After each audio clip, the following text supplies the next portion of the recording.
Est-ce qu'on doit courir le risque de voir nos eaux usées s'infiltrer dans nos sols et polluer nos nappes phréatiques? Ben non, bien sûr. D'abord, les eaux usées, qu'est-ce que c'est?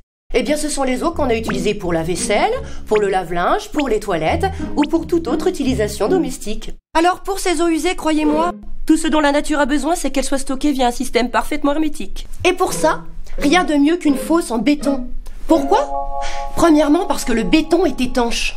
C'est bien pour ça qu'on stocke l'eau depuis des décennies dans des châteaux d'eau en béton. J'adore celui-là. Deuxièmement, les solutions d'assainissement non collectives en béton, c'est très efficace.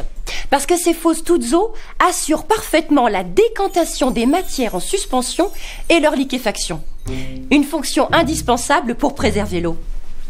Enfin, il faut avouer que le béton, c'est très résistant. Il résiste aux poussées du sol!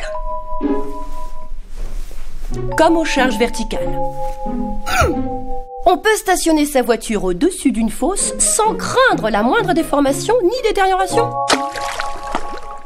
Le béton prend soin de l'eau et il prend soin aussi de la nature. Le béton est composé de ressources naturelles locales. Du ciment, des granulats, du sable et de l'eau. L'étude du cycle de vie d'un réseau d'assainissement en béton démontre qu'il est un matériau particulièrement respectueux de l'environnement, tant par sa faible consommation d'énergie que par sa faible production de déchets ou encore pour son très faible impact sur l'environnement. Et enfin, le béton est 100% recyclable, indéfiniment. Le béton est donc un ami de l'environnement et de l'eau en particulier. Il a bien compris qu'elle était précieuse et il fait tout pour la préserver. Bravo le béton!